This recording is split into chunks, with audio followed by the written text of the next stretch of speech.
Israel acuerda volver a la mesa de diálogos con Hamás. Fuentes egipcias anunciaron que las conversaciones sobre un alto el fuego y la liberación de rehenes se reanudarían en las próximas horas. Su decisión se da luego de que 3 países europeos decidieran reconocer el Estado palestino.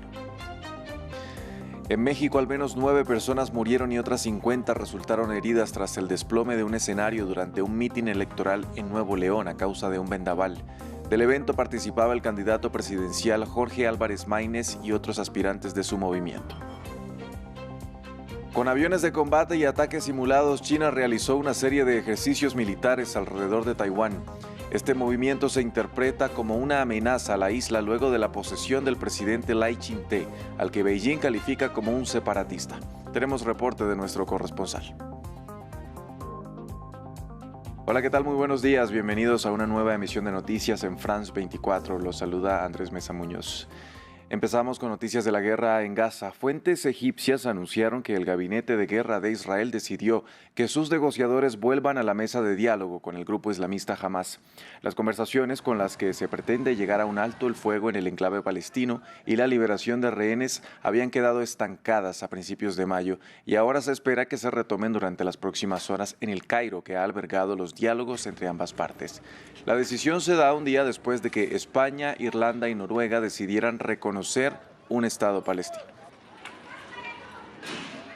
Pasamos a México. Al menos 9 personas murieron y otras 50 fueron heridas a causa del desplome de un escenario en Nuevo León, donde se llevaba a cabo un acto de campaña de cara a las elecciones del próximo 2 de junio.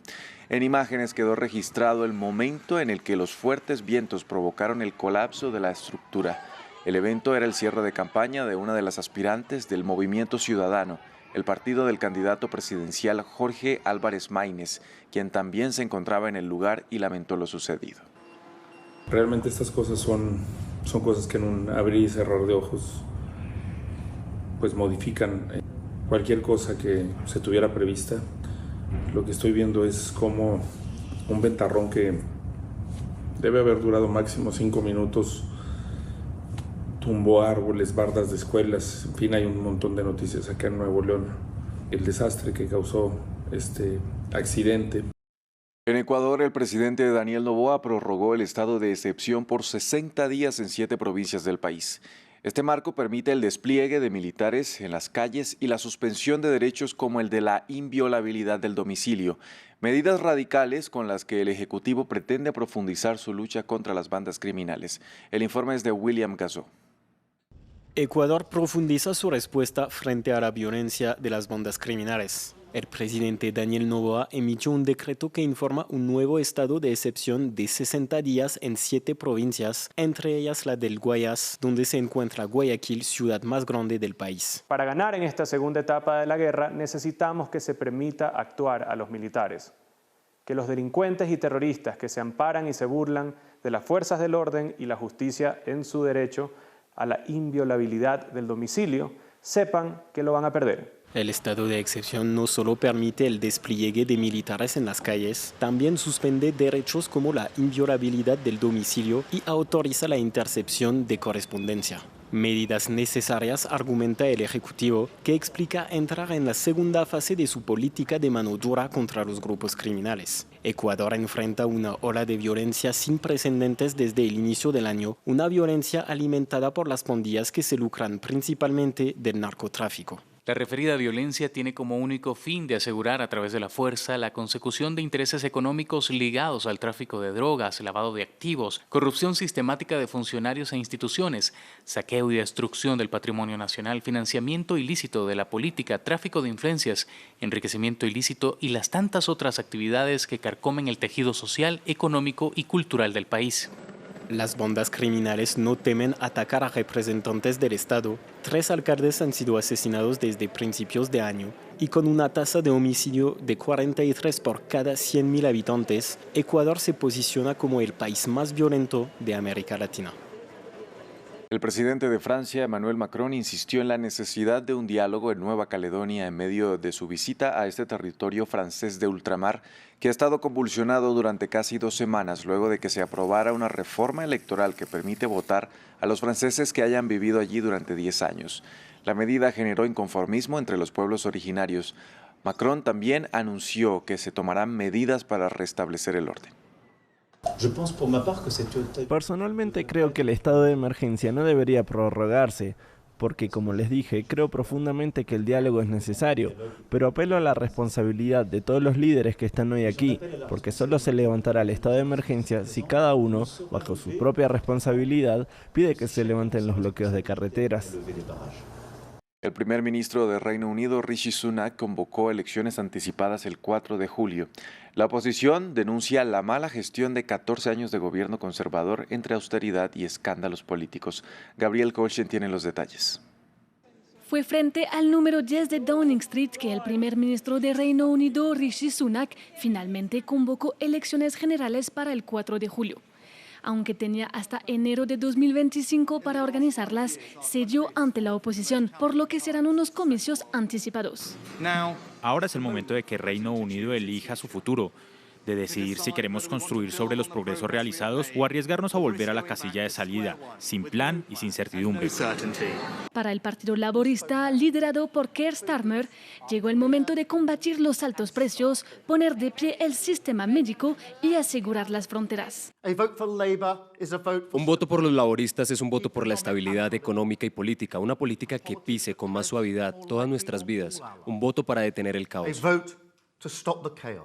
En 14 años de gobierno, los conservadores condujeron una austeridad drástica, el Brexit, enfrentaron la pandemia de COVID-19 y los escándalos del ex primer ministro Boris Johnson asociados al Partygate.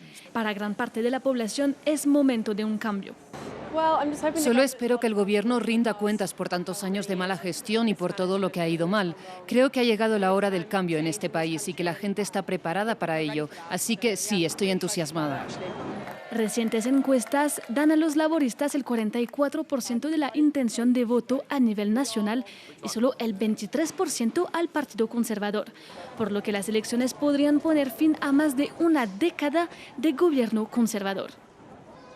Continúan los actos fúnebres del presidente de Irán, Ibrahim Raisi, que falleció este domingo en un accidente de helicóptero junto a otros 7 funcionarios.